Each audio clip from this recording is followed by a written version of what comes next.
Today's session will be where I'll be covering most of the theoretical backgrounds, and in the next session, I will essentially discuss the application side of it by discussing the some of the seminal papers where the event study methodology has been used. So it will give you an overview of how to essentially apply it in using the data from the financial markets. So before that, we will cover the basic concepts that are required, and also I'll give you some basic references where you can get started with essentially implementing this methodology. So just to start, we want to give an introduction. What is it about the event study? So we start with a formal definition. So what is the definition of event study is essentially this methodology attempts to measure the valuation effects of a corporate event, for example, merger or earnings management, by examining the response of the stock price around the announcement of the event. So as the name suggests, it is the event study, right? It is the study of the how the stock price moves around a particular event. Okay. Now, when we conduct the event study, the underlying assumptions are basically threefold. So there are three important assumptions that we maintain in the event study. However, there are some adjustments that we might have to do while we are applying it and in the basic model, but I'll come to that shortly. Okay. But to begin with, this methodology requires three underlying assumptions. The first one is that the market processes all the information about the event in an efficient and unbiased manner. Second is this event is unanticipated. Okay, so this is a completely new information that comes in the market. And finally, the third assumption that there are no confounding effects during the event window. So event window is kind of pure. Okay, so there are no other effects that could also drive the movement in the stock price. Okay, because you want to see the moment in the stock price, movement in all the stock price because of a particular event. So there should not mix up essentially the events around that window. Okay. So therefore, if we maintain these assumptions, we will be able to see the effect of a particular event on the stock prices. Okay, that's kind of the background of the event study.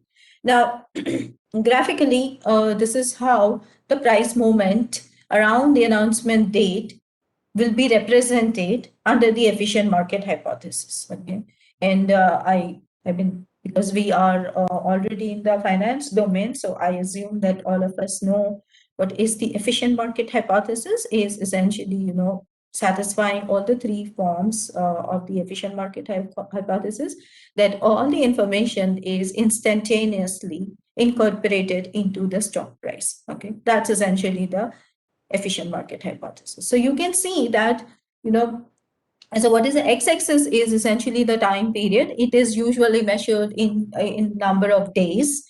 Okay, and the y-axis is essentially the stock price. Okay, so under the efficient market hypothesis, you know that what is the efficient movement in the stock price. Okay, so basically the equilibrium stock price, how it will move from one value to another value. So there is any jump, for example, in the stock price which is efficient would look like essentially a step function, right? So because of any particular event that occurs on day 0, right? So event study is the study around the event. So always the time period is expressed in before the event and after the event, because you want to track how the stock price has changed over the event window, right? So the event window consists of event days prior to event as well as after the event. So time t equals to 0 is essentially the day of the event. Okay, so any efficient change in the stock price would look like a step function. Okay, the one that you saw in the black step function form. Okay, other than that, now there could be possible that the market overreacts to the event, Okay, in that sense, you see how the overreaction would look like. So eventually, under the efficient market hypothesis, the price will come down to its efficient or the equilibrium level. Okay, but this event study, through the event study, we are able to capture that instantaneous reaction in the stock prices because of the event. Okay. So it could be possible that the market overreacts in the sense that the stock prices go, there is a spike in the stock price, and then it kind of achieves the new equilibrium price. Okay. At the same time, it could be overreaction, okay, where you will see essentially the path of the stock price to its efficient, the new efficient value is through the red dotted line, right? So these are all possibilities. So this is just, so which one, depending on the reaction, we can capture whether the market is overreacting, underreacting, or the markets are in equilibrium. So basically the stock price jump is essentially, or change in stock price in general is as expected, okay, in the market. So any deviation from the expected change is essentially abnormal in the event study analysis. Okay. Now, so the effects of these the event on the firm valuation can be, these events can be within the firm's control, such as it could be an announcement of stock split or the dividend payment, right, or the earnings announcements. So these are all under firm's control. So where that means firm decides when to announce these events. Now, these events could be completely out of firm's control, okay, such as macroeconomic announcement about the interest rates that will affect the firm's future operations in some or the other way, right? Or it could also be an external shock that would affect the firm's operations, but it is not necessarily in the control of the firm. Okay, so there are these two type of events, whether internal or external to the firm. Okay.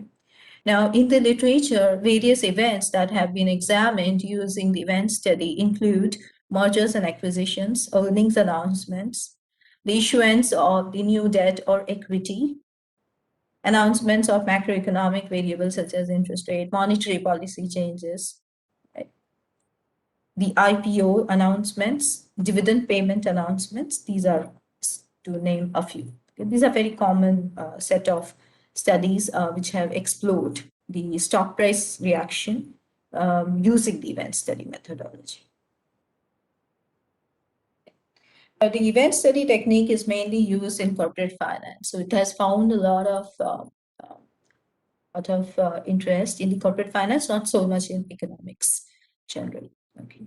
So simple technique, it looks like on the surface, at the face value, it is quite simple, but there are a lot of issues that a researcher needs to be aware of and take into account while conducting an event study analysis.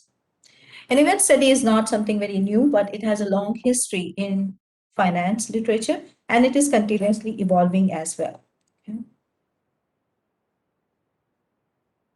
So the very first paper where the event study analysis was introduced in the literature was essentially Farmer Fisher Jensen and Rolls 1969 paper. This is a seminal paper, and it's a very simply written paper, a very, very simple way to explain the event study for using an announcement of the stock splits. Okay, and today we find thousands of papers using the event study method. So there are, with respect to event study, with respect to the earnings announcement, with respect to dividend announcement, with respect to the external shocks like crisis kind of announcement, mergers and acquisitions, so you name. And there are many, many, many papers around it. Okay.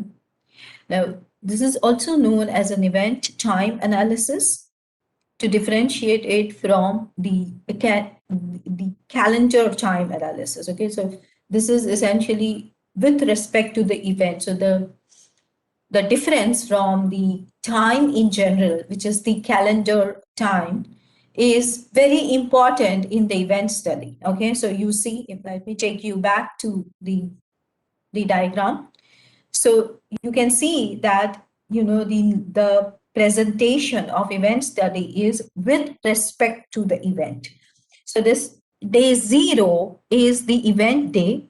Okay. So the next day is not necessarily the calendar day, but it will be a trading day, the next trading day after the event. Okay. So suppose if the event occurs on Friday and Saturday the trading is not conducted, then we don't use Saturday and Sunday, but the next Monday would be day one actually for the market. So this is essentially, the departure in the event study analysis.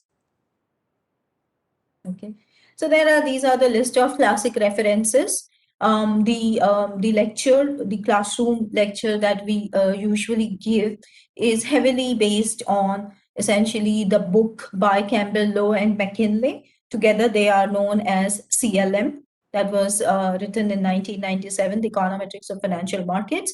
It's a very famous book, and it covers the issues related to event study and the econometrics behind it in a very extensive manner. Okay, so this is the classic textbook that we follow.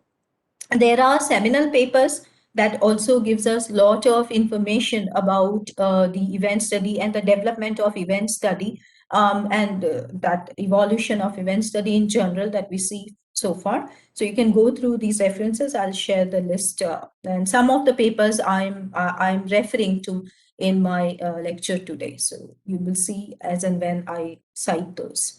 Okay.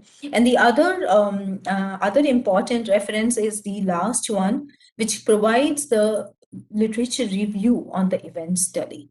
Okay.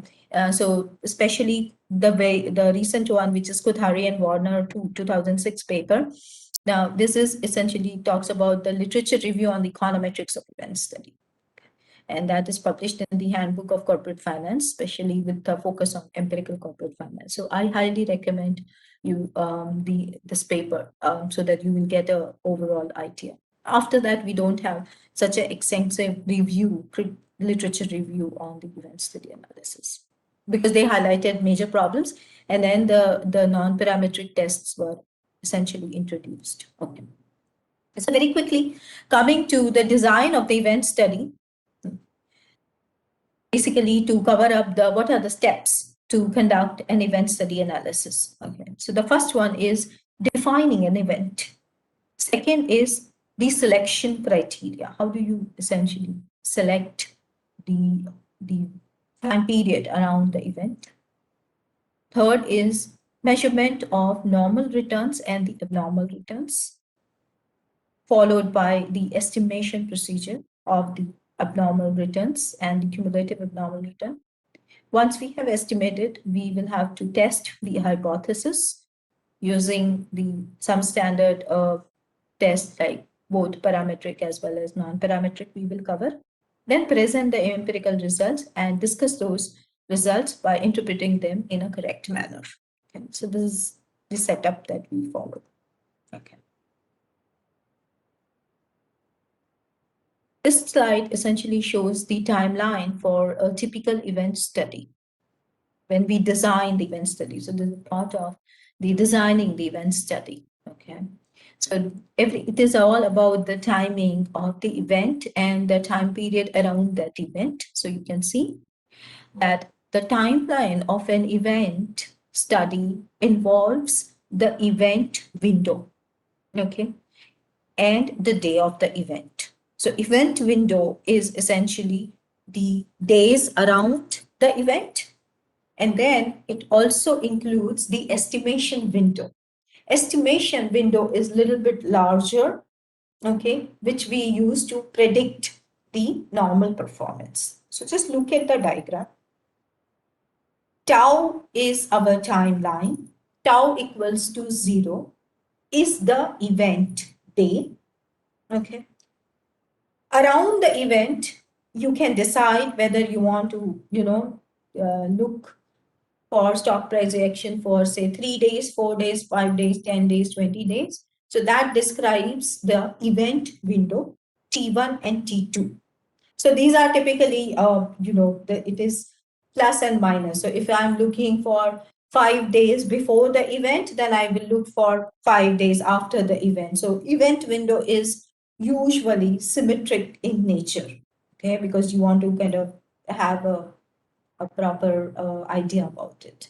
So tau, which is greater than T1, and it can reach up to T2, is the event window. Then comes essentially the interval, which is T naught minus T1. Okay, so going back further from T1 in time before the event is the estimation window. Okay. Now, similar to the estimation window, after the event window is over, there is a post-event window, which is the time period T2 minus T3. Okay, so T2 to T3 is the essentially the post-event window. Okay, so from 0 to T2, you have the event window. From T2 to T3, you will have the post-event window. Okay. Similarly, on the time period before the event, from tau equals to 0 to T1, you have an event window. The time period between T1 and T0 is essentially the estimation window. And there is often, these are not necessarily continuous, there's often a gap between the estimation and event periods, because we don't want to kind of, the whole idea is that the market should not anticipate these events. So if we have to rule out, so any anticipation has to be taken into account when we are predicting the normal performance without any event in the picture. Ma'am, can I interrupt here? Yes, please. Can we take this COVID-19 as an event and do a study related to that? Yes, you can. Absolutely. So in that case, what would be the event window and what would be the pre-event window and post-event, like estimation window and post-event?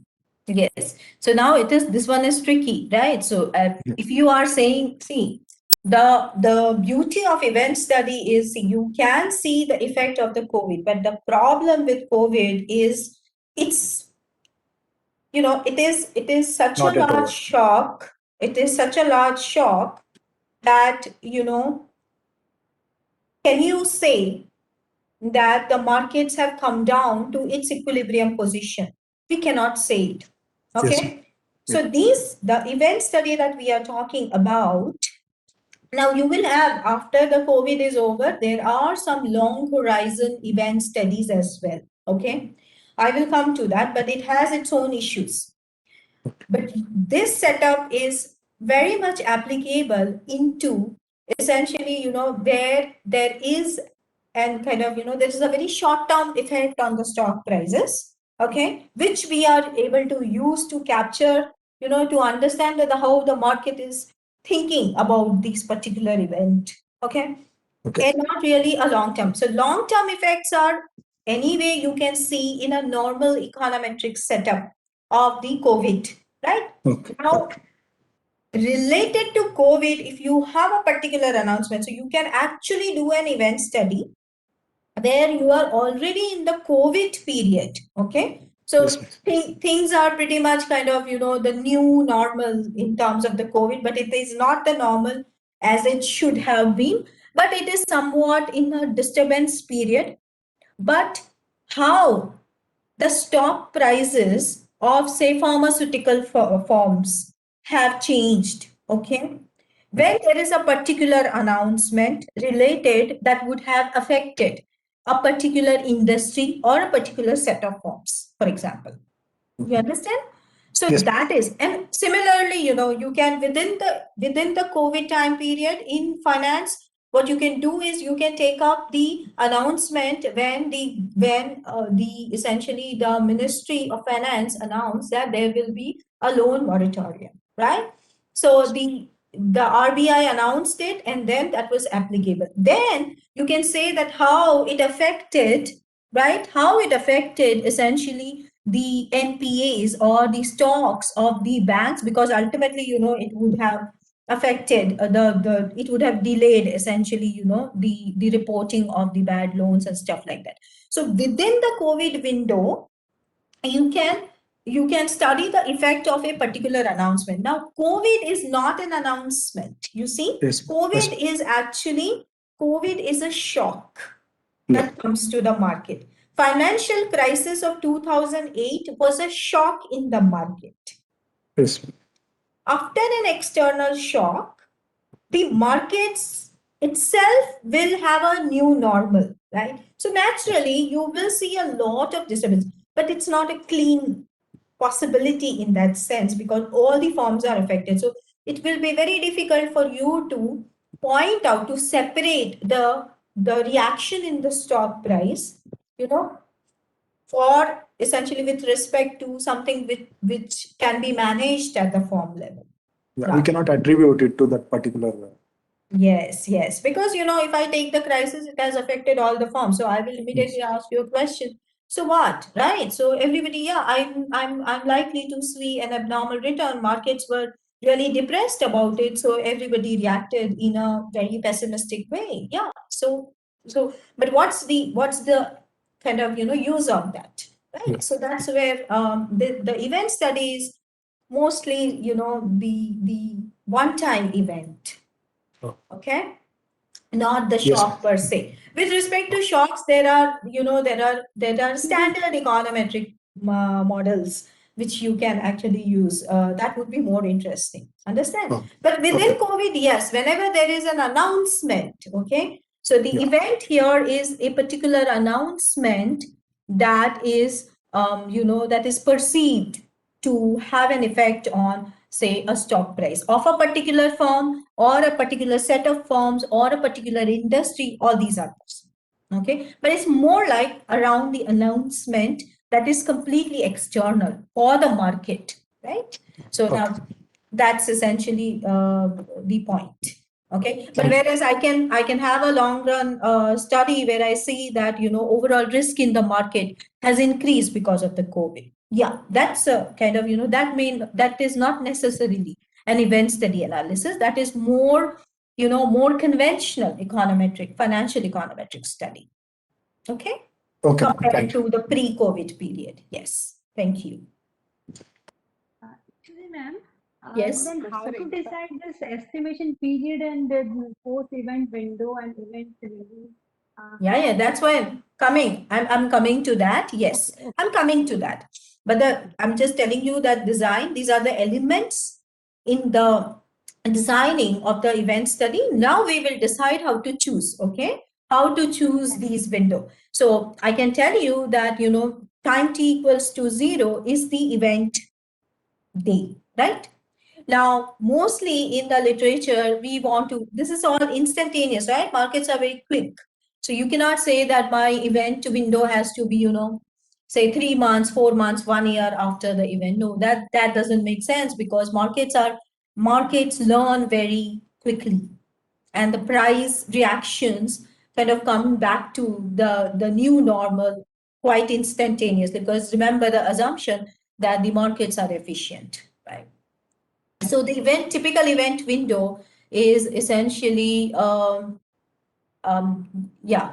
So I can see some of the messages, but I'm just a little bit distracted. So I'm just kind of, I would like if you can ask the question, or I can take those questions if you're typing probably at the end, right? So I think that would work for all of us. But yes, you can interrupt me and ask a question. Ma'am, can I Yes. ask a question? Ma'am, Yeah, ma'am, let me just finish, Shantanu. Let me just okay, finish okay. the responding to the earlier question, and I'll come to that. Okay, so typically the event window is selected as, one day before and after, 2 days before and after, 5 days before and after, or maximum 10 days before and after. A typical length of the estimation window is, if you are conducting any standard econometric data analysis, because you need to satisfy the law of large numbers, a typical estimation window has to be more than 30 days. Okay, so typically we select the estimation window which is around 150 days to 200 days. Okay, and the post event window can be another 10 or 15 days, like that. Okay. So that's essentially the structure that we follow. And it kind of, these numbers are kind of, flexible, but not, you cannot reduce the estimation window by just taking, 10 days of observation. These are all daily data, right? So what happened to the stock price, before the before say 10 days before the event, it doesn't make sense. You have to actually see, you have to have a, the normalcy in the market to predict that performance. So typically 150 to 200 days, nearly 1 year of the trading prices is a good estimation window that we should consider. Yes, Shantanu. Hello, ma'am. Hmm. Ma'am, basically you wanted to say that any macroeconomic variable, if we consider, generally event study is not concerned of any macroeconomic variable, isn't that? Like if No, you can have a macroeconomic variable. Of course, you can have a macroeconomic variable, which is like announcement about, say, if RBI announces a change in the monetary policy, right? So that would affect the bank stocks. So yes, you can actually conduct an event study analysis around a macroeconomic variable as well. but ma'am, when suppose if RBI announces any monetary policy, if any case, now the disequilibrium we can watch that the data is going down or something, but how would we will be knowing that again it will reach the equilibrium? See, what you're talking about is, just look at this diagram, right? So there could be any new equilibrium. We are not concerned about that. Okay, we are only concerned about essentially the immediate reaction in the stock price, which in the event study analysis. So how they achieve that equilibrium? Okay, through the overreaction, through the underreaction, or without any reaction. That's the point. Okay, may basically concerned of that particular fluctuation Yes. in So that point of at that announcement. yeah, so that fluctuation is essentially the market reaction, right? So if the market is likely to overreact, then how soon, then we can actually see how soon it comes down to, the normalcy, right? Where you will not see any kind of deviation from the normal scenario. So that reaction is very important. Um, for essentially the event study. So let me just kind of give you a more detail about it, and then we can have a solid discussion around it, because I think a lot of things will be covered as I progress further. You will see actually how the model looks like, then it will help you further to kind of appreciate it, right? So I think but any clarificatory questions are welcomed during the session. Okay. Yeah. Now, once I designed a timeline, there are many issues with the timeline that we need to keep in mind. And some of that I've already answered. Okay. First is definition of event. We need to be extremely careful about what we define an event is. Okay. It has to be an unexpected event. If it is expected, then the stock price have already internalized that information. Correct? So I cannot say that the stock price change or the reaction has happened because of a particular event. So it has to be unanticipated event. Okay, you have to make sure that the event is unanticipated, and also exact point in time when the event is announced. So that date is very important. It cannot be that it would have been announced on the one day before or one day after, in the evening after the markets are closed. Nothing like that. Okay, so you have to be absolutely sure when the event was announced. It's very important, very crucial for the event study. The second one is the frequency of the event study. Okay. We need to, under this, we need to decide that how fast the information is incorporated into the price. So we cannot really look at the yearly return. So I cannot say that, the Companies Act was announced or was implemented from, say, 1st April 2014, right? And then I'm seeing that, after what happens after 1 year of the Companies Act. So this kind of a setup, the event study is not fit, because all we are talking about the instantaneous incorporation of the information in the stock market. Okay, so we cannot look at the yearly return. We cannot even look at the 10 seconds return at the same time. Okay, so the 10-second return is a highly volatile time period at the same time. So there could be a lot of other things. So you need to kind of, the market has to learn the information, and then market has to kind of, the market has to absorb that information, and then kind of prices have to react. Okay, so people usually look at the daily, weekly, or at the max monthly return. So the frequency cannot be a very long frequency, and neither it can be a high frequency. So usually we do not have event study analysis using a high frequency data. So that's something that we must practice with caution. Okay. Third is the selection of the sample. We need to decide what is the sample of companies that we want to consider, right? So this will be decided with respect to what event that you are going to study. So it may not necessarily, it may affect all the forms. Okay. So when you drop or add forms, you have to be absolutely sure that why these forms are selected. So there's just like any econometric study, the sample selection has to be, unbiased in that sense. So if I'm looking at the earnings announcement, then I should have all the firms, because every firm would have announced their earnings, right? So every firm needs to announce their audited results. So that is kind of, then I cannot say that I'm only dealing with a few set of firms and not all the firms. Whereas some events, like stock split and all, not every firm is going to announce the stock split. Only selected firms would have announced the stock split. Then you kind of take those samples and compare the performance with respect to the non-stock split firm. So that kind of the designing has to be very important. Okay. Then finally, the horizon of the event study is very important when it comes to the timeline. If the markets are efficient, then we should consider the short horizons, that is few days around the event. Okay. People have looked at the long horizon studies. Okay. They have its own applications. I'll come to that and present what are the long horizon studies and why they have been conducted. But usually, because event study is the main assumption in the event study is the efficiency of the market, short horizon event studies are more popular than the long ones. Okay. So the event study, when you read the literature, can be categorized by the horizon. Short horizon event studies are essentially, take into account from 1 month before the event to 1 month after the event. So up to 30 days, that's all.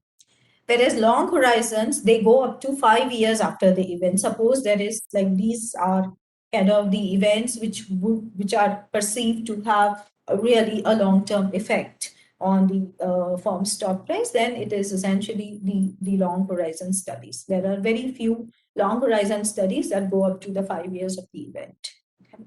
Now, these studies are based on different horizons, have totally different goals for them to conduct the event study. Short horizon studies is essentially the main goal is there to understand how quickly the information is incorporated into the stock prices. Whereas long horizon studies, okay, they are conducted basically based on the arguments about the inefficiencies in the return or for different expected return, okay, or maybe a combination of the inefficiency in the market. Okay, so it is rather the long horizon studies, in other words, is not about the information incorporation into the prices, but it is more of a test for the market efficiency rather than, the essentially the way the prices are incorporating the new information. Okay, how quickly the market is essentially incorporating the information, the prices are incorporating the information, right? So, or some confusing combination of both the market efficiency or essentially, the change in the equilibrium. We talked about that, if there is a permanent shift in the equilibrium after an external shock, then the long horizon studies actually are used to study that. But it becomes confusing because there is a whole argument of the market efficiency as well. So the markets can become temporarily inefficient actually, following the crash in the market, right? So there is a lot of kind of debate around it. So, but the goal is different. So the point is that you have to be clear what is your objective to conduct an event study. So, for example, there was a question about a COVID, and you say that we want to conduct a long horizon study, then you will have to work hard to justify essentially that why that long horizon study makes sense, because then you will end up arguing about the market efficiency, because there is a kind of there is a permanent change in the way market behaves, right? So what is that new normal against that you are actually observing the reaction? So that becomes confusing. Okay, so for that reason, people usually use the short horizon studies when they conduct the event stochastic analysis, and the maximum efficiency with respect to the event study methodology as a tool is obtained when there's a short horizon. Okay. Yeah. So now, the once we have understood the timeline and the nature of the study that we want to conduct, there are certain models how to measure the normal performance. What is the normal performance of the returns that we should start with? So any deviation from the normal performance is abnormal, right? And you want to see how long this abnormality stays in the market. So how fast the abnormality vanishes from the market. Okay, so what we do is essentially, so just a little bit of econometrics here. So we can always decompose a return in the form of the expected return and the error term, right, which is the pure random deviation in the return that you would have expected, right? Now this expected return is the normal return. So now this conditioning is happening on the information. So expected return given the information at that point in time, right? And then there is a new information. So this is perfectly all right, because you want to know the normal return based on the window which is free of that event, right? So there is no new information in the market, and then you are able to, you are able to predict the return. So that is what the essentially the expected term is about. Okay, and eta is essentially the information we indicate the information in the finance literature, and epsilon is essentially the random component. It could be any, like the business cycles and stuff like that, right? So anything which is random, that is essentially, or it is also the idiosyncratic component with respect to the firm. Okay, so suppose the CEO leaves or CEO has been fired, those things will sit and will reflect into the error term, right? So not in the expected return. Okay, so the information is essentially that term. So that epsilon is very important. So any effect of the event has to appear in the error term, right? So for example, a sacking of a CEO is an event, right? It is a very much an event, and which should have an effect on the essentially the return of these return generated from the stocks, right? So stock prices in general. So that will go and sit in the error term. Okay, so this error term in the event studies is called the abnormal return. So any deviation from, so RIT is the observed return, and the first term is the expected return. So epsilon is essentially the observed return minus the expected return, right? So these are called essentially the abnormal return. If there is no event, then the expected value, if I take the expectation of this entire thing, then the expected value of error term has to be 0, correct? Because if the form has anything, it could have a positive effect and it gets cancelled over a period of time, right? So the average value of error should be 0. That's a standard way we know, because markets are efficient, right? Now why it is called the abnormal return? Because it is assumed that any unexplained part in the return expression is due to some abnormality right, which is arising due to an event which is not at all captured in that model of the returns, right? So in a sense, we want to essentially, get close to a natural experiment, right? Then this event is purely exogenous because it is not all anticipated so that it can actually affect the expected value of the return. So this is unanticipated shock that affects some of the stock, some of the firms, right? So if the CEO has been fired, then not all the firms have fired the CEO, but you will have a sample where of firms where the CEOs have left, right? Have been asked to leave like that. So it is an anticipated event. Well, in that sense, it has to be a pure exogenous shock that comes, which is not incorporated already in the return model. So we want to compare the returns of these stocks who have experienced the event after the announcement, so around the announcement, compared to the others who are not affected by the event. Okay, so that's an ideal event study analysis. Okay, so you have the entire sample, and then you actually look at the abnormal return of the stocks which are affected by the event and compare them with respect to the returns, okay, normal returns for the other firms who are not affected. And any difference, if it is significant, then you know there is an effect of the event itself because the other firms are not affected. So essentially, that's the abnormal return, and I can take it up in the next class when I start. That's okay. So yeah.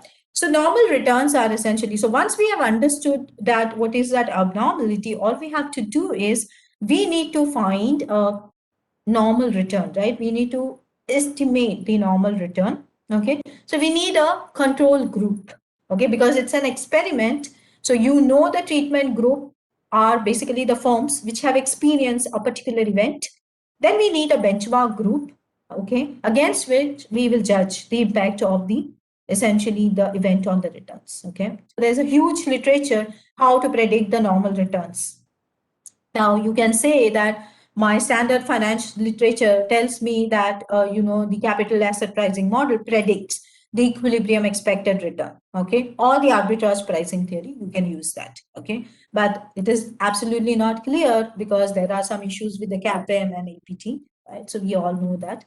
So this is precisely essentially what we need to do in terms of the event study. So we need to specify the expected return, which we call the normal return from this expression. So the expected term is what we focus on. That is called the normal return. Okay.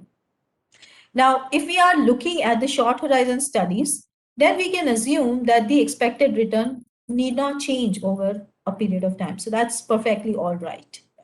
If we are looking at the long horizon studies, then we know that those expected return, that because the equilibrium can change, right, on a very long horizon. So that can be a big problem, right? So then how do we perceive this expected return is a problem. So we need to be careful. So usually, a lot of errors happen in the long horizon study. So there is no easy way out of this problem. So short term, to begin with, we will stick to the short term event studies. Now, what are the models that we use for normal return? Are we using, so there are statistical models as well as there are economic models. Now, in the event study, you can go through the slides, okay? So there are essentially economic models like capital asset pricing model and arbitrage pricing models, whereas there are purely statistical models like the constant mean return model or the market model. Okay, so if normality is the assumption that we follow in terms of the return, which is a very common assumption, then we need not worry about essentially a difference between the statistical and economic models. Because in the event study, the literature, people do not really care about whether the correct economic model has been used, because the economic models are mostly used to describe the equilibrium situation. So the CAPM has a different goal compared to just predicting the normal returns. So for that, we can stick to the statistical models. Okay. Now, one point is essentially there seems to be, that is indicated in the textbook, that because economic models have lot of restrictions in terms of assumptions and the event study, we have only, very limited set of assumptions. We want to be kind of, flexible as possible.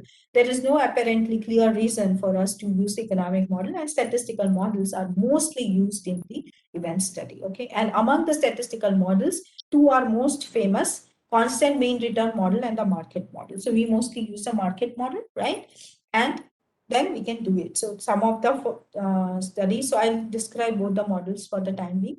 Constant mean return model is essentially for every asset I, the constant mean return model assumes that the asset returns are given by essentially the expected value plus the epsilon, where the expected value is constant, okay, which you can estimate over a period of time. Right? So the paper by Brown and Warner essentially find that the simple mean returns model, which is the constant mean return model, often yield similar result to those of a very sophisticated set of models, because the variance of the abnormal return is not reduced much by choosing a more sophisticated model. So constant mean return model is perfectly all right.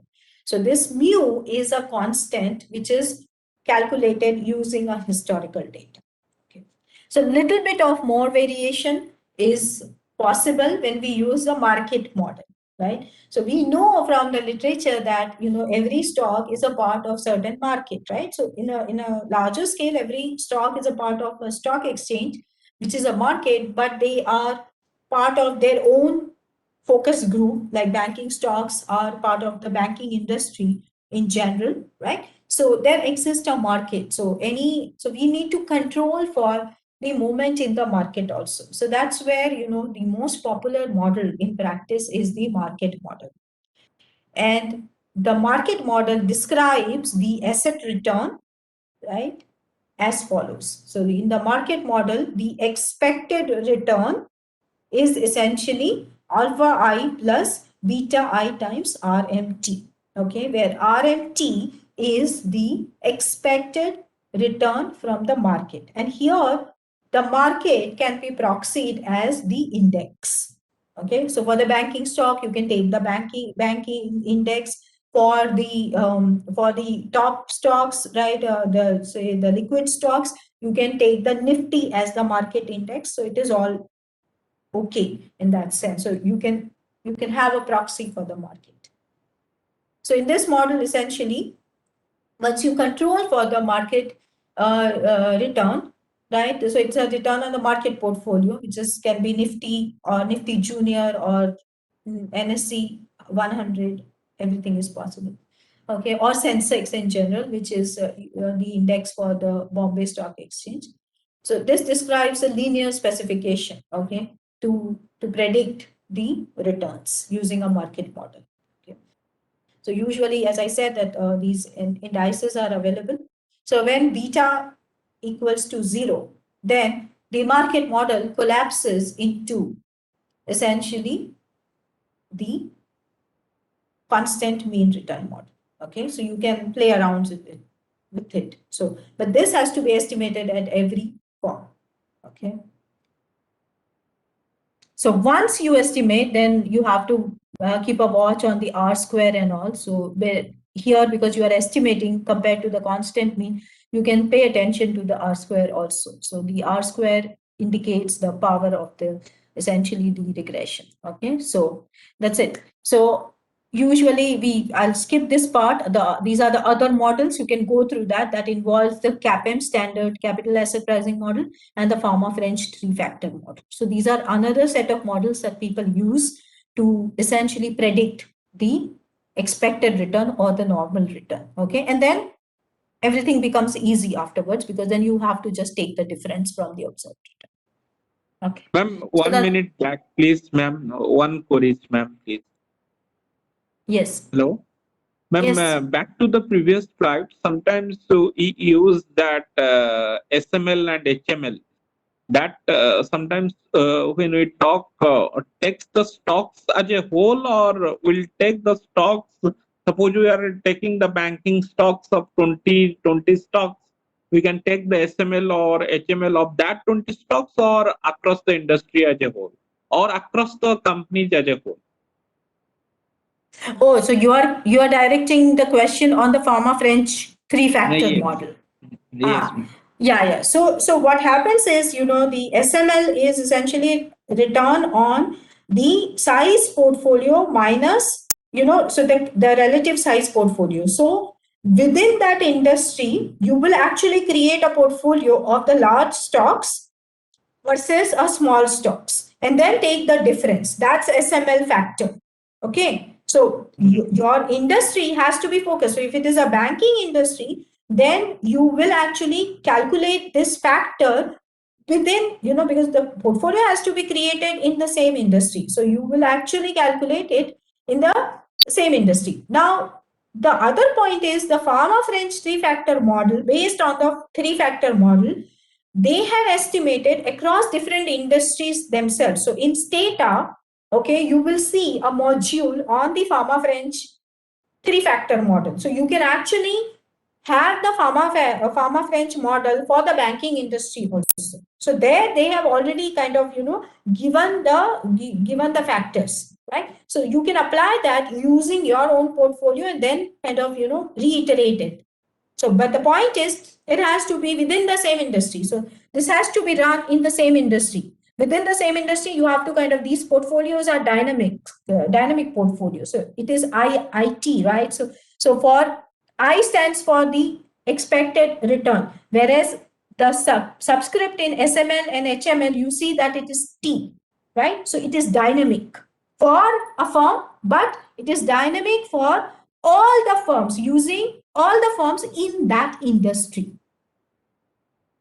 Okay, so in that market. So this is the definition is very important. So the portfolio has to be focused here, right? So you have to Ma'am, use the sometimes industry. if I go to that already there is, if you have talked about CMI probes data, they've already calculated that SML and HML data of the companies across company of Indian industry. Let's take Yes. 500 companies. So we can take that data. There is no problem, You I can think. take that also, because then it will be essentially, you will place your study with respect to the entire universe of the forms, and Yeah. then you say that the value factor as well as the size factor when it comes to the entire market. So that is the interpretation. Yeah. Okay. Okay. Correct. Okay. So the null hypothesis in the event study is that the event that we are considering has no impact on the behavior of return distribution. So the moment we see any abnormality in the return distribution, we say that the null hypothesis is rejected. Okay. Now, how do we do that? What are the underlying statistics? They are all straightforward now. Okay. I'll just give the expressions and I'll take you to the essentially the plots and to complete the theoretical discussion. Okay. Before we go to the practical discussion. Okay. So estimation of abnormal return using a market model, you can say that essentially the hat indicates the estimated value. So which is essentially the RIT minus expected RIT, right? So which is alpha I hat minus beta I hat times RMT, okay? Now the variance of this abnormal return is calculated like this, where L1 is essentially the entire estimation is happening. So this, when you see RI tau here, this tau is the estimation window, okay? It does not include the event window. So this normal estimation has to happen on the estimation window. Okay, you have to keep the event window separate. And then using this, you will predict it for the event window. Okay, so this is essentially L1, which is the sample length. Okay, number of observation in the sample is the length of the estimation window. So if you are using 150 days of the trading data, then it is 150. If you are using 200 days, then it is essentially 200, like that. Okay. Now, here is the starting point is very important. So L1 is the length of the estimation window, but the estimation window should start from, suppose my event window is 0, right? 0 to say -2. Then typically the estimation window will start from -20 to minus, add 100 days or 150 days into it. it will come to minus 170.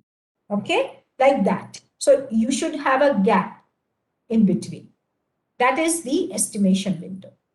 And with the normality assumption in the financial markets, we know that the abnormal return will follow a normal distribution with mean 0. These are all standard normal, right? So these are normal returns. So it will have an average value as 0, right? With the variance given by sigma square. Now, once you have the variance, right, and you can actually calculate the statistics, but what we do is essentially, so this abnormal return is estimated on every day, right? Now, we accumulate them to draw the overall inferences, which is called the cumulative abnormal return. Now, this accumulation happens over the event window. So this CAR tau 1, tau 2 is essentially here, tau 1, tau 2 are the event window. So it can be, minus 2 to plus 2, which is the summation of the abnormal return from tau equals to tau 1 to tau 2. Okay, so what you are doing is you are estimating the abnormal return, right, using the estimation window. Then whatever you have predicted, the essentially the normal return using the estimation window. Sorry, so estimation window is used to estimate the expected return. You apply that expected return from the estimation window to calculate the abnormal return on each day of the event window.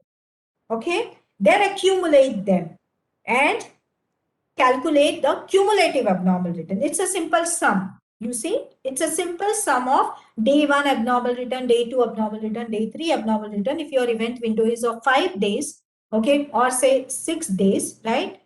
So basically 5 days means plus 2 minus 2, right? So if it is 5 days, then the cumulative abnormal return would be abnormal return of minus 2, abnormal return on minus 1, abnormal return on 0, abnormal return on plus 1, abnormal return on plus 2. Okay, so that's essentially the cumulative abnormal return. And as you can see, if your estimation window size increases, right, your cumulative abnormal, your variance is essentially, the variance will essentially be close to the error variance, and the cumulative abnormal return will also follow the normal distribution. So it is kind of, it is useful that we essentially have a large enough estimation window. Okay. Now, there are certain the cumulative abnormal returns that we aggregate over the event window as well as across the events. Okay. So there is one measure is the average abnormal return, which is nothing but the average of the abnormal return in the event window, which is the first expression. The second expression is you take the average of the cumulative abnormal return itself. So that is essentially the summation of the average abnormal returns. So either you accumulate the abnormal returns, or you essentially take the average of the accumulated abnormal returns. Okay. In this framework, we have to be careful that there is no overlap between the event windows. So there should not be multiple events. Okay. So your event window has to be very well defined from tau equals to tau 1 to tau 2. Okay. There should not be any overlapping between these. Otherwise, these accumulation are not economically meaningful. Okay. Now, alternatively, we can calculate the average of cumulative abnormal return.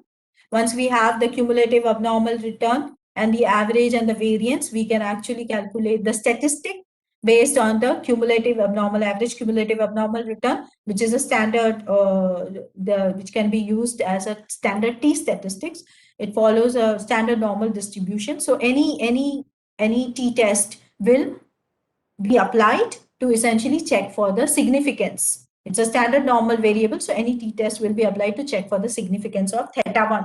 Okay, these are all standard methods. So this is all parametric test. Okay, so your theta 1, which follows a standard normal distribution, you apply the t-test, it's a standard parametric test. Okay.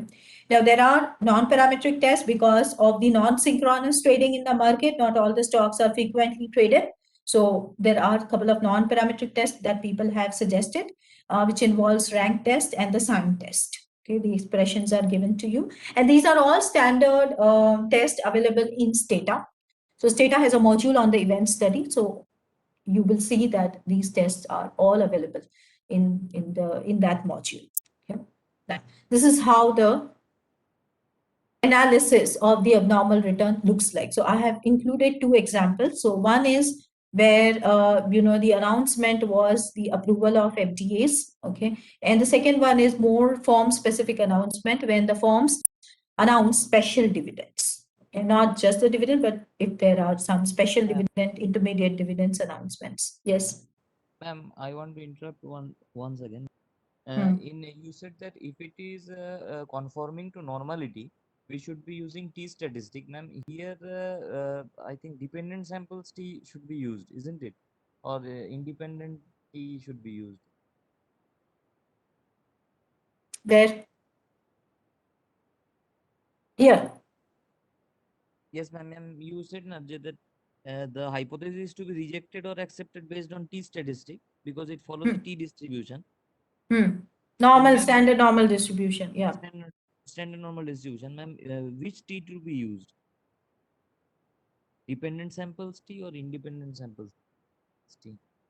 No, these are part of the same sample. So it is actually the same sample T that you have to use. Dependent samples T test.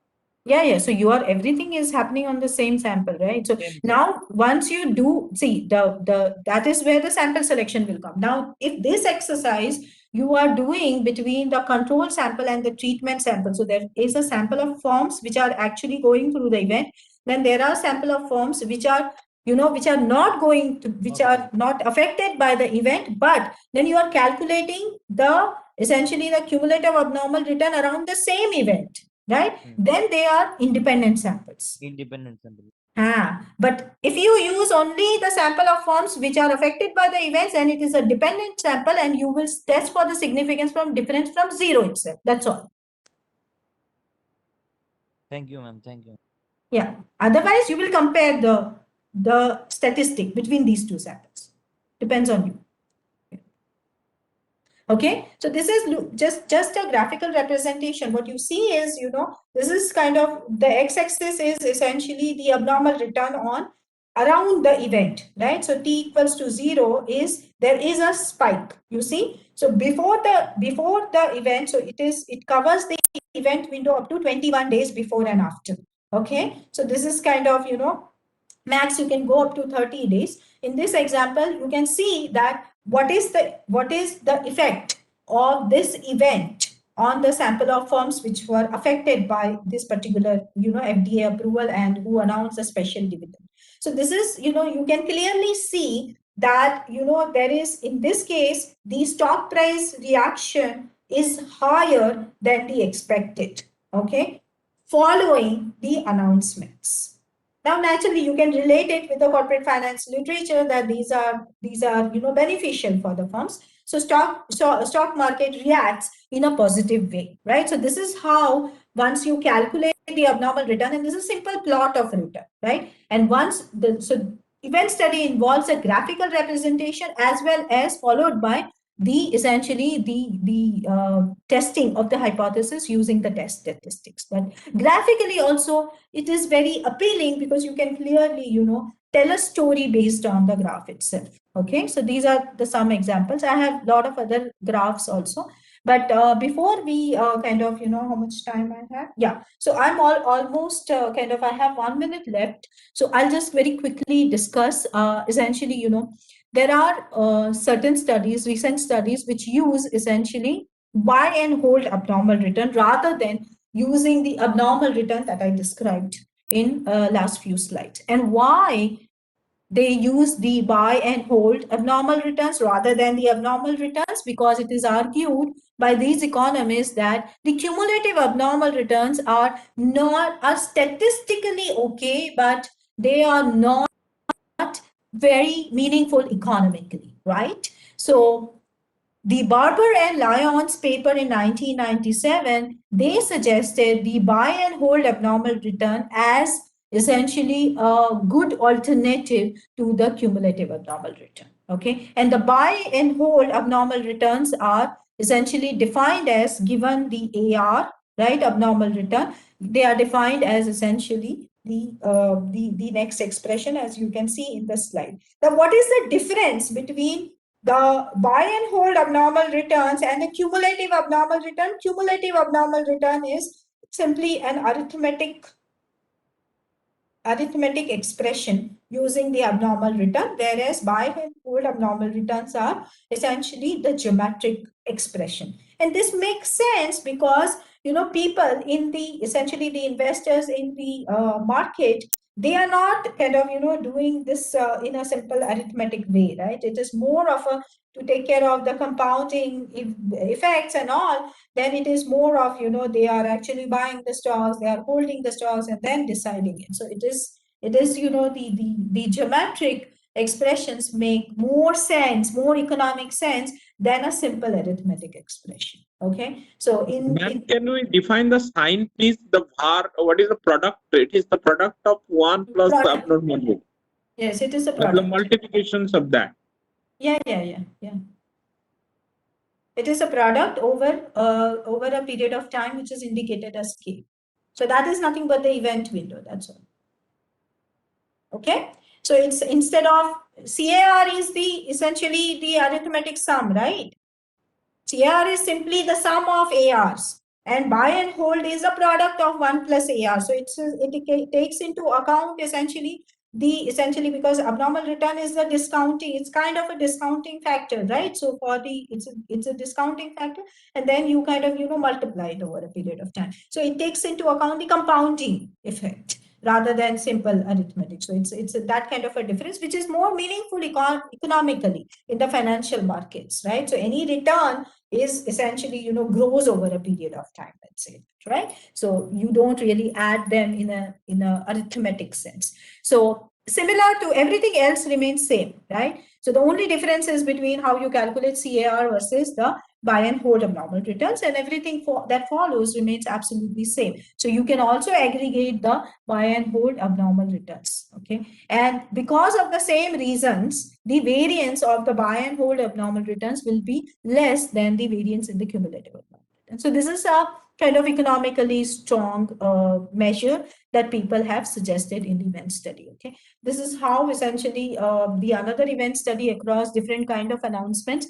This is all just to give you, what are the announcements. You can clearly see acquisition, alliances, corporate restructuring, expansion, board changes, directors dealing, earnings releases, any updates in the rating. So these are the, essentially, this diagram shows, these are from various studies. Then they have conducted the event study, and you can clearly see that, the studies have largely found a very high, significantly negative effect with respect to, abnormal returns, with respect to essentially when directors are involved in the, say, insider trading or something like that, right? So mostly this is the minus 0.36 that you see is essentially the studies which have used the insider trading by the directors. Okay, naturally that's a negative. You expect the markets to react negatively, so that's obvious. So that validates essentially the logic of the director dealing. Okay, so this is another graph. I'll skip this in the interest of time, but this is all graphical representation. So you can see that, any event study has to be described, essentially the days around the event, before the event, as well as after the event. Okay, so the essentially, the red one around it is kind of the confidence interval, and the black one is the actual abnormal return. Okay, so this is comparison between, which one to use, the buy and hold abnormal returns or the cumulative abnormal returns. For short horizons, there are not much differences between buy and hold and cumulative abnormal return, but for long horizons, people have recommended that the buy and hold abnormal returns are more better conceptually compared to the cumulative abnormal returns. For the short term, it's fairly okay to use even the cumulative abnormal. Okay, if you cannot have the buy and hold abnormal return. So this is, as I told you, this is a testing that you can actually calculate the t statistic, which is the traditional t statistic, which is the essentially the average value of CAR divided by the standard deviation, the sample standard deviation, and using essentially the standard, applying the, because if your sample size is large enough, following the central limit theorem, standard normal is used for both the tests. Okay, so the if your t statistic is significant, you reject the null hypothesis that the event has no impact on the returns. Okay. Yeah, and then as I said that these are the non-parametric tests, which includes essentially the sign test and the rank test. You can go through that. Okay. Now I have some slides which I can always cover in the next class. Now these are the issues essentially with the, with the econometric issues. Okay. About the misspecification as well as the sample, which itself is a non-random sample. So you will essentially, not be able to satisfy the normal assumption property. Okay, then you have to be careful about. So it is very important that the sample that is chosen is essentially not, it has to be a random sample in that sense. Okay.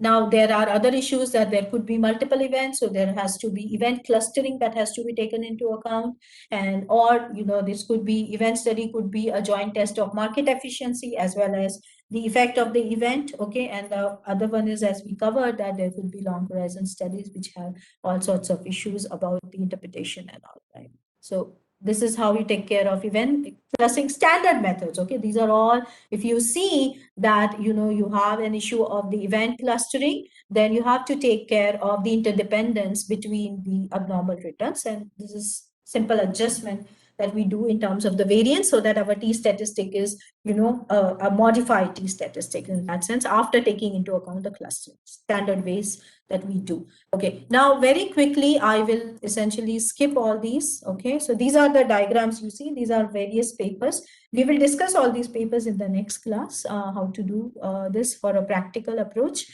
So I'm going to skip these and straight away come to my concluding slide, okay, which tells you the 10 steps that are important to implement the event study. Okay, and this is cited from a paper by Williams and McWilliams. So step 1, define the event window. Okay, define the event, sorry, that is essentially introduction of a new information in the market. It has to be exogenous and unanticipated.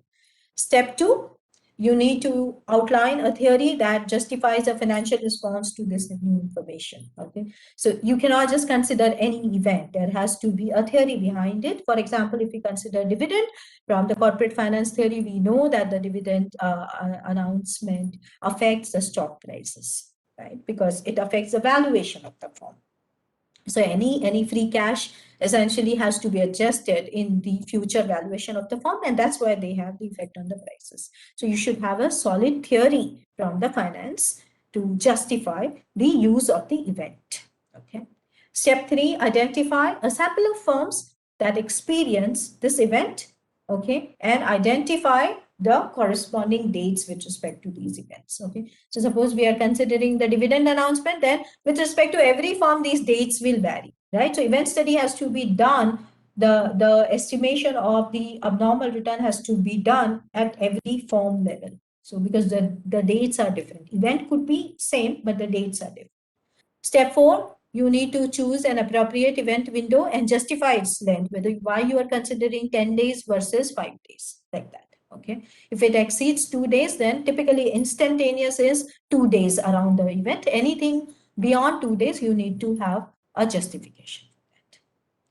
Fifth step is essentially eliminate or adjust the forms in the sample that experience the other relevant events during the event window. So it's called the sample cleaning, right? So you don't want the results to be affected by the other events. You want to have a pure event study analysis where the effect, any effect on the abnormal return has to be due to the particular event.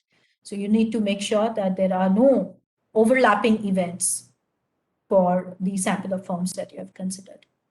Step 6 is Once you have prepared your sample, cleaned it up for the genuine events, you need to compute the abnormal returns during the event window and then test their significance using parametric or non-parametric tests, whichever is justified. Then report essentially the percentage of the negative returns and the binomial returns, right? Binomial Z statistic or the Wilcoxon test statistics, that is a non-parametric test statistics. Okay, so you can report the percentage or you can also plot it. Okay. For the small samples, typically people use the bootstrap methods, okay, to come up with the test statistics and to take into account the effects of the outliers. If you have a very small sample, but I wouldn't recommend Ma'am, that could you please you tell are. bootstrap method? What is bootstrap? Bootstrapping is essentially, the problem arises that if you have a large sample, then because of the central limit theorem, the mean, the sample mean and the sample variance would be close to essentially the normal distribution, right? Describing the normal distribution. But if you have a very small But for sample, greater than 30, you are talking of that 30 some more than 30 companies. Then there is no yes. problem. No, there is no problem. Okay. For very small sample, but if your event is interesting, then instead of assuming the normal distribution, you need to create a distribution using, and that's a bootstrap method. There are standard bootstrap methods that take into account essentially the identification of the distribution. And then you can apply the non-parametric test. That's not okay, but you have to justify that. Then finally, outline a theory that explains the cross-sectional variation in the abnormal return that you see, right? Relate it with the theory, justify it, explain it, interpret it, and then you test this theory. So when you test for the significance, essentially you provide the test for the theory, okay? And then finally, you can choose to report the names of the forms and the event dates in the data appendix. You should always report that what are these dates that you have considered. Okay, these are the standard methods or the steps that we follow using the event study. And now I'll take the questions and have the discussions. Now, this is essentially the background. Okay, in the next session, I will discuss some of the papers to walk you through, how these steps are being utilized in those papers when they conduct an event study analysis.